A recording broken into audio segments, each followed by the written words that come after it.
चलिए डिस्कस करते हैं आज के 10 एमसीक्यूज जो कि यूपीएससी और करंट अफेयर्स एग्जाम्स के लिए काफी इंपॉर्टेंट हैं। नमस्कार, मैं हूं Abhay Singh, current affairs for exam से। निम्नलिखित में से कौन सी योजना ग्रामीण संपर्क को मजबूत करने के लिए संशोधित परिव्यय 83,977 करोड़ के साथ मार्च 2028 तक बढ़ा दी गई है?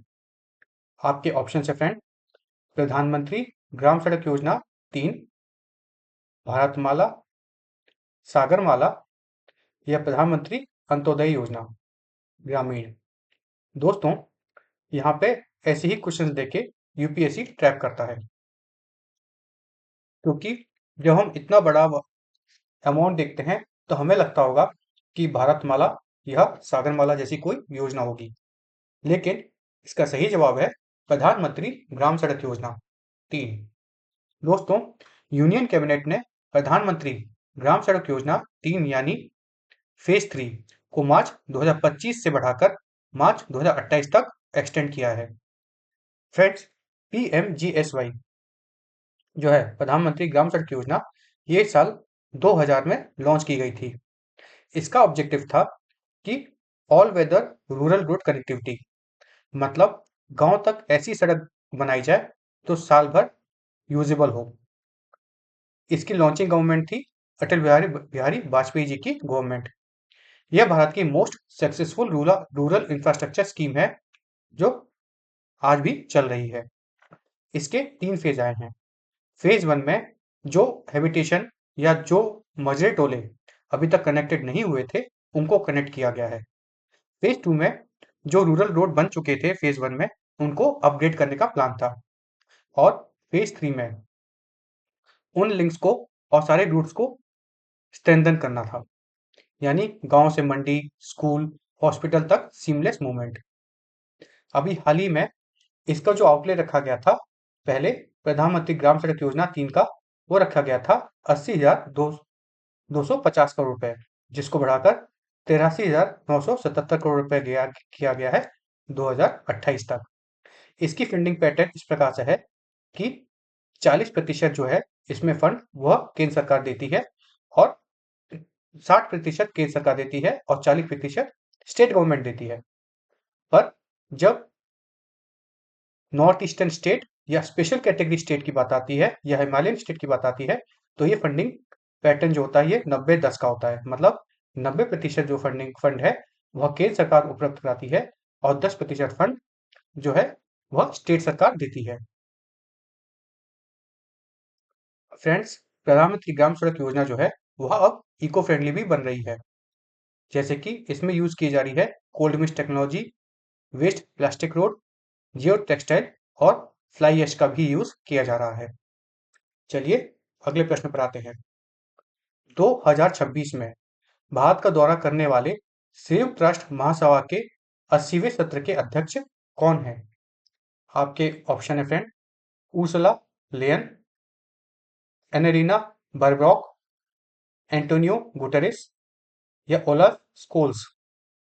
तो फ्रेंड्स, इसका सही जवाब है एनालिना बरब्रॉक। दोस्तों, अप्रैल 2026 में भारत की विजिट पर आई हैं एनालिना बरबॉक, जो 80वें session of United Nation General Assembly, मतलब यूनाइटेड नेशन जनरल असेंबली के 80वें सेशन की प्रेसिडेंट हैं। ये वो महिला हैं। अच्छा, यूनाइटेड नेशन के 6 प्रिंसिपल ऑर्गेनाइजेशन होते हैं, जैसे कि United Nation General Assembly, United Nation Security Council, United Nation Economic and Social Council, International Court of Justice और Secretariat. Friends, United Nation General Assembly का स्ट्रक्चर इस प्रकार से होता है कि प्रेसिडेंट के चुनाव के लिए हर मेंबर कंट्री का एक वोट होता है। यूनाइटेड नेशन में करंटली 193 मेंबर्स कंट्री हैं, और हर यूएनजीए प्रेसिडेंट का जो टेन्योर होता है फ्रेंड्स, वह 1 साल का होता है।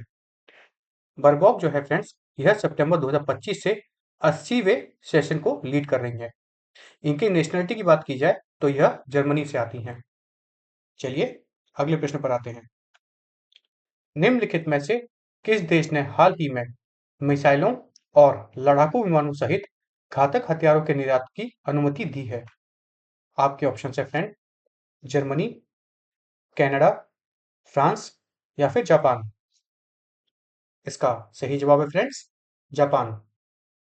दोस्तों, जापान ने अप्रैल 2026 से अपना पोस्ट वर्ल्ड वॉर 2 एरा का जो लीथल वेपन एक्सपोर्ट बैन था, उसको हटा दिया है। मतलब अब जापान फाइटर जेट्स, मिसाइल और वॉरशिप जैसे लीथल वेपन्स एक्सपोर्ट कर सकेगा। हुआ यूं था कि सेकेंड वर्ल्ड वॉर के बाद जापान ने अपने ऊपर एक पेसिफिस्ट कॉन्स्टिट्यूशन अडॉप्ट करके एक सीमा तय की थी, जिसमें कि आर्टिकल 9 था, जिसमें जापान वॉर रिनाउंस करता है, मतलब जापान कभी वॉर में नहीं जाएगा और अपने एग्रेसिव मिलिट्री रोल को लिमिट कर दिया था। उनका जो रोल था वह एक डिफेंसिव रोल था, वह किसी कंट्री पे अटैक नहीं करेगा, बस अपने आप को डिफेंड करेगा। इसी कारण से जापान जो भी कोई भी लीथल वेपन था उसको एक्सपोर्ट नहीं कर रहा था। जापान मोस्टली एक्सपोर्ट करता था सर्वेलेंस टूल को, रेस्क्यू इक्विपमेंट को और नॉन लीथल सिस्टम्स को। पर अब जो जापान की नई गवर्नमेंट है, जिसके जो प्राइम मिनिस्टर है वो है सनाई ताकाईची, उनकी कैबिनेट ने अप्रूवल दिया है लीथल वेपन के एक्सपोर्ट को भी। इनिशियली 17 पार्टनर कंट्रीज को इसमें अलाउ किया जाएगा। इसमें लेकिन एक कंडीशन है, यह जितने भी डील्स जो कि एक्सपोर्ट वाली होंगी, इसे जापान नेशनल सिक्योरिटी काउंसिल से अप्रूव करवाना होगा। जापान ने अपना सिस्टम क्यों चेंज किया है फ्रेंड्स, तो इसके कुछ मुख्य कारण हैं। पहला, चाइना का जो राइज हो रहा है, जिस कारण से वाद विवाद जापान के साथ उनका चलता है। आप सभी को सेनकाकू आइलैंड्स या दियाओ आइलैंड्स के बारे में पता होगा, जिसमें चाइना का जापान के साथ टेंशन बना रहता है। दूसरा, नॉर्थ कोरिया जो मिलिट्री मिसाइल टेस्ट कर रहा है एग्रेसिवली और न्यूक्लियर प्रोग्राम को अपना वृद्धि कर रहा है, इस कारण से भी जापान ने अपना यह चेंज किया है पॉलिसी। चलिए अगले प्रश्न पर आते हैं। निम्नलिखित में से किस पार्टी ने अप्रैल 2026 में बल्गेरिया के संसदीय चुनावों में भारी जीत हासिल की है? आपके ऑप्शन है फ्रेंड, GERB, रिवाइवल, PB या फिर BSP। इसका सही जवाब है फ्रेंड्स, PB, अर्थात इसका फुल फॉर्म है प्रोग्रेसिव बल्गेरिया। इस पार्टी ने हाल ही में जीत दर्ज की है अप्रैल 2026 में बल्गेरिया में। फ्रेंड्स, बल्गेरिया जो है यह यूरोप के बाल्कन रीजन में एक कंट्री है।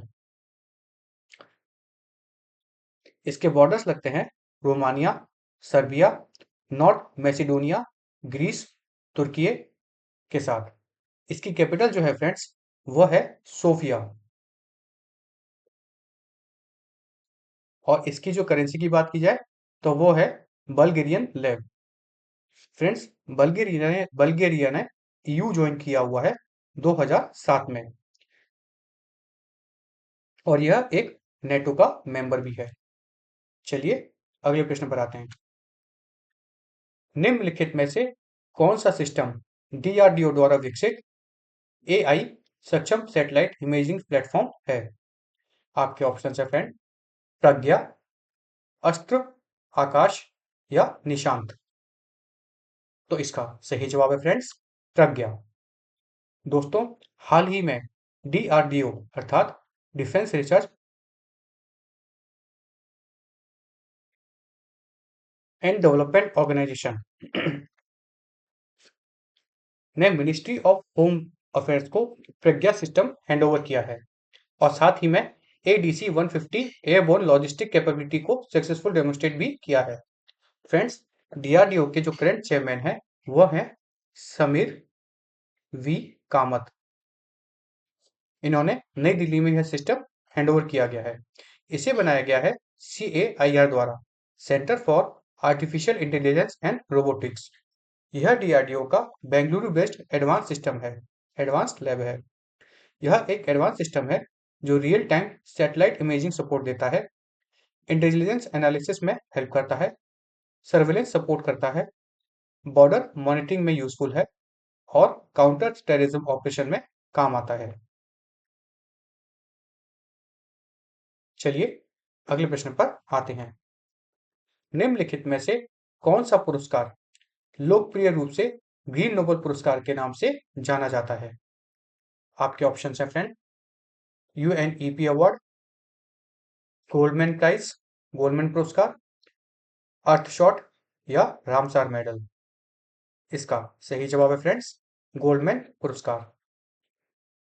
फ्रेंड्स, गोल्डमैन एनवायरमेंटल प्राइज के 2026 एडिशन में पहली बार जितने भी विनर रहे हैं वह सब महिला रही हैं। इसमें 6 रीजन से 6 महिलाओं को विनर चुना गया है। इस जो अवार्ड को 1989 में स्टैब्लिश किया गया था। इसको ग्रीन नोबल प्राइज भी कहा जाता है। चलिए अगले प्रश्न पर आते हैं। भारत और दक्षिण कोरिया ने 2030 के लिए निम्नलिखित में से कौन सा द्विपक्षीय व्यापार लक्ष्य निर्धारित किया है? आपके ऑप्शन है फ्रेंड, 30 अरब डॉलर, 40 अरब डॉलर, 50 अरब डॉलर या 75 अरब डॉलर। इसका सही जवाब है फ्रेंड्स, 50 अरब डॉलर। दोस्तों, भारत और साउथ कोरिया ने बायलैटरल इकोनॉमिक रिलेशंस के नेक्स्ट लेवल पर पहुंचाने के लिए टारगेट सेट किया है 50 अरब डॉलर का। फिलहाल में दोनों कंट्रीज के बीच 27 अरब डॉलर का जो है ट्रेड होता है। इसको 50 अरब डॉलर तक का पहुंचाने का टारगेट सेट किया गया है। यह अनाउंसमेंट हाल ही में अप्रैल 2026 में हुई थी, जब साउथ कोरियन प्रेसिडेंट ली ली जे म्यूंग भारत की यात्रा पर आए थे। चलिए अगले प्रश्न पर आते हैं। निम्नलिखित में से कौन सा प्राधिकरण माइटी के तहत 1 मई 2026 से प्रभावी रूप से लागू किया गया था? आपके ऑप्शन हैं फ्रेंड, ट्राई, ओजीएआई, यूआईडीएआई या सेबी। तो इसका सही जवाब है फ्रेंड्स, ओजीएआई। दोस्तों, भारत में 1 मई 2026 से ओजीएआई यानी online gaming authority of India लागू किया गया है। यह जो है माइटी के अंदर ministry of information and technology के अंदर क्रिएट किया गया है और एक क्रिएट किया हुआ एक नेशनल रेगुलेटर है जो देश में ऑनलाइन गेमिंग इकोसिस्टम को कंट्रोल करेगा। भारत में online gaming industry rapidly grow हो रही है। फैंटेसी ऐप, कैजुअल गेम्स और ई स्पोर्ट्स जैसे बहुत सारे गेम्स आ रहे हैं और इसमें बहुत सारे फाइनेंशियल फ्रॉड भी होते हैं, इलीगल बेटिंग होती है। इसी चीज को सॉल्व करने के लिए पार्लियामेंट ने पीओआरजी एक्ट 2025 पास किया था और इसी एक्ट के अंदर ओजीएआई बनाया गया है। किस एक्ट के अंदर? पीओआरजी एक्ट 2025। ओजीएआई का फ्रेंड्स जो प्राइमरी रोल है वो है गेम्स को क्लासिफाई करना। कौन सा गेम हार्मलेस सोशल गेम है, कौन सा स्किल बेस्ड ई स्पोर्ट है और कौन सा मनी गेम है। अगर ओजीआई की जो पावर्स है फ्रेंड उसकी बात की जाए तो ई स्पोर्ट्स जो प्लेटफॉर्म है उनके लिए उन्होंने रजिस्ट्रेशन को मैंडेटरी किया है। जनरल सोशल गेम्स हैं जैसे कि chess, puzzle game, learning game, family game, उनको लाइटर कॉम्प्लाइंसेस होंगी, मतलब उन पे कॉम्प्लाइंसेस कम होंगी। पर मनी गेम्स को पूरी तरह से बैन किया गया है, वो पिछले साल आपने सुना ही होगा। और बैंक्स को भी डायरेक्शन दी गई है कि यूपीआई प्लेटफॉर्म या वॉलेट के माध्यम से ऐसे किसी भी मनी गेम को उनके पेमेंट को प्रोसेस करने से रोकना है। और अगर कोई भी प्लेटफॉर्म या कोई भी गेम इन कंडीशंस को फॉलो नहीं करता तो उसके लिए स्ट्रिक्ट पनिशमेंट प्रोविजंस भी रखे गए हैं।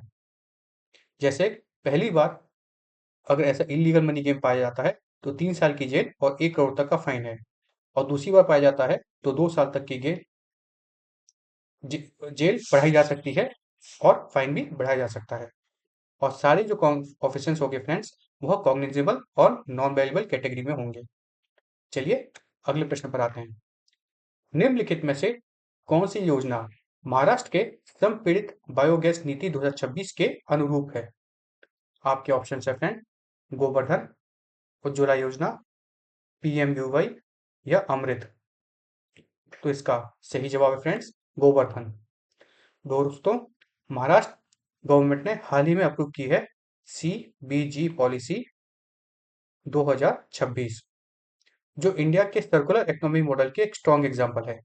सीबीजी का फुल फॉर्म है कंप्रेस्ड बायोगैस। इस पॉलिसी का एम है वेस्ट को फ्यूल में कन्वर्ट करना। इसके लिए स्टेट ने 500 crore 500 crore viability gap funding announce किया है 2026-27 के लिए। जब प्रोजेक्ट इकोनॉमिकली वायबल ना हो इनिशियली, तो गवर्नमेंट कुछ ग्रांट करके इसको इकोनॉमिकली वायबल बनाएगी ताकि प्राइवेट इन्वेस्टर अट्रैक्ट हो सके। चलिए अगले प्रश्न पर आते हैं। निम्नलिखित में से किस देश ने 2026 SAFF महिला चैंपियनशिप से अपना नाम वापस ले लिया है? आपके ऑप्शन है फ्रेंड, नेपाल, मालदीव्स, भूटान या पाकिस्तान। तो इसका सही जवाब है पाकिस्तान। दोस्तों, साउथ एशियन फुटबॉल में एक इंपॉर्टेंट डेवलपमेंट हुई है जब पाकिस्तान ने SAFF वुमेन चैंपियनशिप से विड्रॉल कर लिया है। फ्रेंड्स, यह टूर्नामेंट 25 मई से 6 जून 2026 तक खेला जाएगा। कहां पर? पंडित जवाहरलाल नेहरू स्टेडियम, मरगांव, गोवा में। और इसे भारत होस्ट कर रहा है। SAFF का फुल फॉर्म है south Asian football federation. Generally इसमें भारत, बांग्लादेश, नेपाल, श्रीलंका, भूटान, मालदीव और पाकिस्तान खेलते हैं। पर क्योंकि पाकिस्तान अब बाहर हो गया है, तो इसमें अब आएंगे भारत, बांग्लादेश, नेपाल, श्रीलंका, भूटान और मालदीव। इसमें मोस्ट सक्सेसफुल टीम रही है भारत की टीम, जिसने इसमें टाइटल जीते हैं 5 बार। 2010 में, 12 में, 14 में, 16 में और 19 में। चलिए अब कल का प्रश्न देखते हैं। कल हमने आपसे पूछा था, मेघालय के गारो हिल्स में हाल ही में निम्नलिखित में से कौन सी प्रजाति खोजी गई है? आपके ऑप्शन होते हैं फ्रेंड, नाजा इंडिका, पाइथन मोलुरस, कैमेलिया गोनेसिस या बुंगारिस कैरोलिसिस। इसका सही जवाब है फ्रेंड्स, कैलामेरिया गैरोनेसिस। दोस्तों, मेघालय के गारो हिल्स में कैलामेरिया गैरोनेसिस नाम का स्नेक डिस्कवर हुआ है। इसका जीनस है कैलामेरिया और ये कॉमनली रीड स्नेक के नाम से जाने जाते हैं।